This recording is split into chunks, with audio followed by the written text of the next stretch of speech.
నమస్కారం. ఆహ్, మఠాధిపతి నియామక అంశం క్లైమాక్స్‌కి వచ్చేసరికి ఎవరి ఇష్టారాజ్యమైన ప్రకటనలు వారు చేస్తున్నారు. నిన్న పాలెపు గారి వీడియో చూశాను. ఇప్పుడు పావులూరు గారి ఆడియో కూడా విన్నాను. చాలామందికి అవగాహన లేక వారు చెప్పే మాటలను నమ్మి మోసపోవద్దు అనేటువంటిది. ఎందుకంటే వాళ్ళకి కనీస అవగాహన లేదు అనే విషయం వారి ఆడియో విన్న తర్వాత, అంటే పావులూరి గారి ఆడియో విన్న తర్వాత నాకు అర్థమైన విషయం.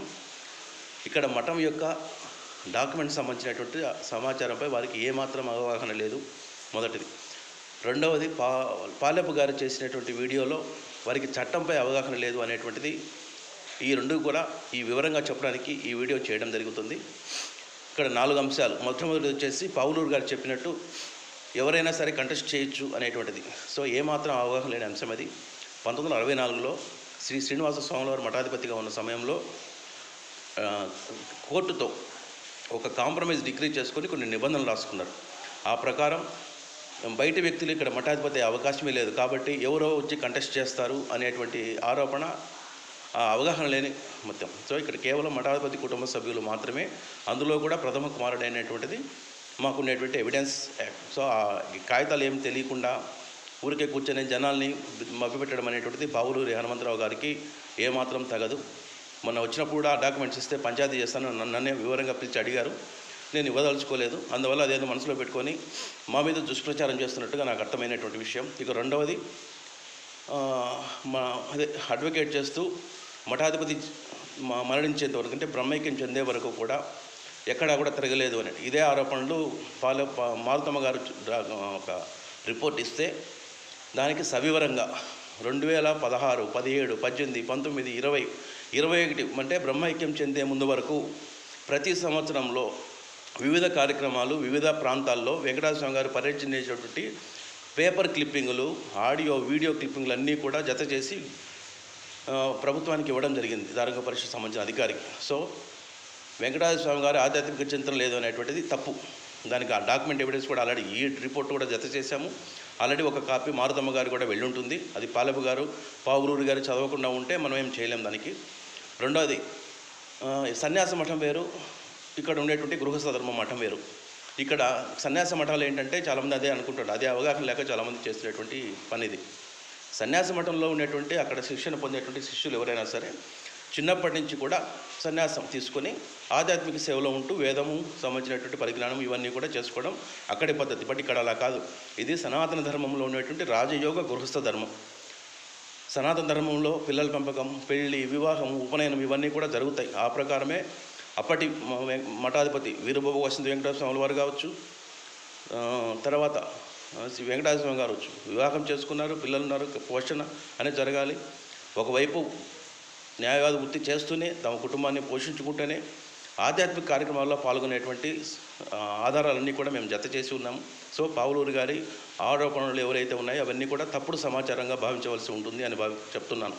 ఇక నెక్స్ట్ వన్ వచ్చేసి అర్హతల గురించి ప్రతి ఒక్కరు మాట్లాడుతున్నారు. దాదాపు 4 ఏళ్ల నుంచి ఈ పావులూరు గారు కావచ్చు, అచిరానంద స్వామి వీరజానంద స్వామి వారు కావచ్చు, కొంతమంది పెద్దలందరూ కూడా వ్యక్తిగతంగా నేనే కలిశాను.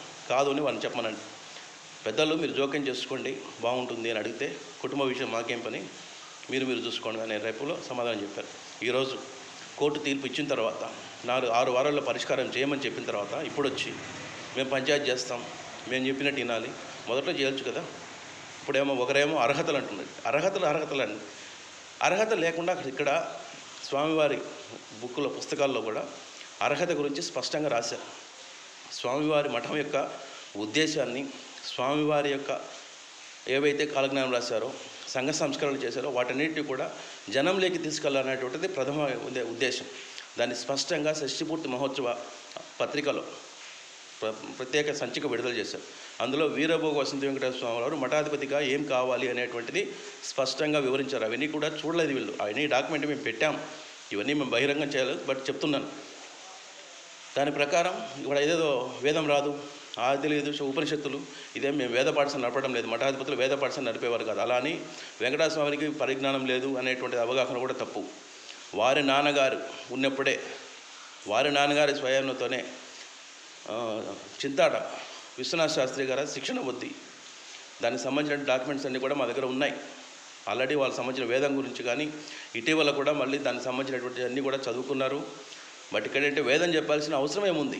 జనం దగ్గరికి వెళ్ళి వేదాల గురించి మాట్లాడాల్సిన అవసరం లేదు కదా. బ్రహ్మగారు ఈవెన్ వీరభోగ వసంతేశ్వర స్వామి వారి కన్నా ఈ 4 ఏళ్లలో ఏ కులానికి సంబంధం లేకుండా ఎక్కడ పిలిస్తే అక్కడికి వెళ్ళి స్వామివారి రచనలు, స్వామివారి బోధనలు అన్నీ కూడా వెంకటాద్రి స్వామి గారు ప్రచారం చేసిన సంగతి దాదాపు ఆల్మోస్ట్ అందరికీ తెలుసు. ఎందుకంటే అక్కడ అన్నీ కూడా వీడియోల రూపంలో అన్నీ వచ్చి ఎక్కడ ఏ యొక్క విశిష్టత ఉంటే దానికి సంబంధించినటువంటి సమాచారాన్ని, బ్రహ్మంగారి కాలజ్ఞానం సంబంధించిన విశేషాలను కావచ్చు, ఇవన్నింటినీ కూడా వెంకటాద్రి స్వామి గారు 4 ఏళ్ళుగా ప్రచారం చేస్తూనే ఉన్నారు. అంతకు ముందు కూడా 2016 నుంచి కూడా ఈ పని చేస్తూనే ఉన్నారు. మీకు తెలియదు ఆ విషయం. మీ దగ్గర డాక్యుమెంట్స్ ఉన్నాయి, మా దగ్గర వీడియోలు ఉన్నాయి. అవన్నీ కూడా మేము పెన్ డ్రైవ్ రూపంలో ధార్మిక పరిషత్కి ఇచ్చాం.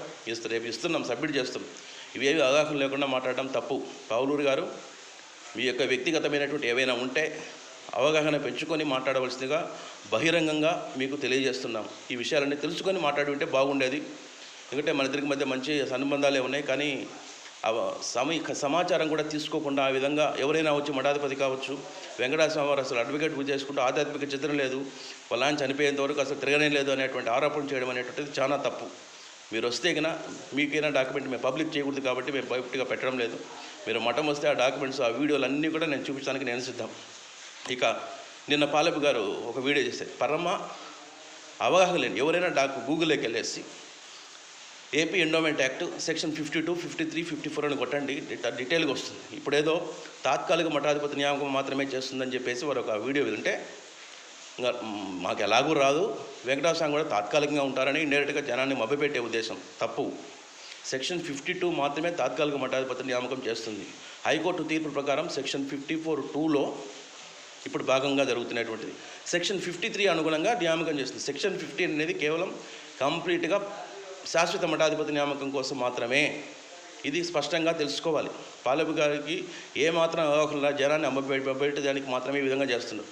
ఇక ఇంకొన్ని విషయాలు నిన్న చెప్పినటువంటి దాంట్లోనే పదస్తమాన వీలునామా పట్టుకొని వీలునామా అనేటువంటిది కరెక్ట్ అయ్యి ఉంటే నిజంగా మఠాధిపతి వెంకటేశ్వర స్వామి వారికి మధ్య విభేదాలు తీవ్ర స్థాయిలో ఉంటే గోవింద స్వామిని కానీ ఈవెన్ మీరు చెప్పేటువంటి ఆ వీరభద్ర స్వామి గారు కావచ్చు, వీరిద్దరిలో ఎవరో ఒకరిని నిజంగా వారే అనుకునింటే రాసి ఇతను మాత్రమే అర్హుడు అని రాసి స్వయంగా సంతకం పెట్టో లేదంటే స్వయంగా ఆఫీస్ రిజిస్టర్లోంచి మేనేజర్ ద్వారా ధార్మిక పరిషత్కు పంపి ఆమోదించుకునేవారు. మఠాధిపతి గారికి సంపూర్ణమైనటువంటి అవగాహన ఉంది చట్టంపై. ఎందుకంటే కోర్టుల చుట్టూ తిరిగారు వాళ్ళు. వారికి మఠాధిపతి నియామకం ఎలా చేయాలో తెలుసు. కానీ వారు స్వయంగా ఆ టైంలో 1969లో ప్రథమ కుమారుడు మఠాధిపతి ఆచార వ్యవహారాల ప్రకారం నేను మఠాధిపతి కావాలని స్వయంగా రాసిన డాక్యుమెంట్తో కూడా మేము ప్రొడ్యూస్ చేస్తున్నాం. అదే చట్టము, అదే న్యాయం, అదే ధర్మం. ఈ ప్రకారం ఖచ్చితంగా ఆ ఆచార వ్యవహారాల ప్రకారమే నియామకం జరుగుతుంది. అర్హతలు అంటారా, సెక్షన్ 53(2)లో ఏమేమి అర్హతలు ఉన్నాయో అన్ని అర్హతలు సంబంధించినటువంటి డాక్యుమెంట్స్ అన్నీ కూడా మా దగ్గర రికార్డెడ్గా ఉన్నాయి. వెంకటేశ్వర స్వామి గారు మఠాధిపతి అవ్వడం ఖాయము. ఊరికేదో పెద్దవాళ్ళు కావాలనో లేదంటే వీడియోల కోసమో మీరు బయట తిరగడం వల్ల ఉపయోగం ఏం లేదు. చివరిలో చెడ్డ కావడం తప్ప మీకు వచ్చే ఒరిగేది ఏం లేదు. అతి త్వరలో మఠాధిపతి పట్టాభిషేకం వెంకటేశ్వర స్వామి గారికి జరగబోతుంది. ఇంతకాలం సపోర్ట్ చేసిన వాళ్ళు ఎవరూ కూడా చివరి దశలో ఊరికి చెడ్డ పేరు తెచ్చుకొని బజార్లో అబాసు పాలు కావద్దని నా సూచన. Thank you very much.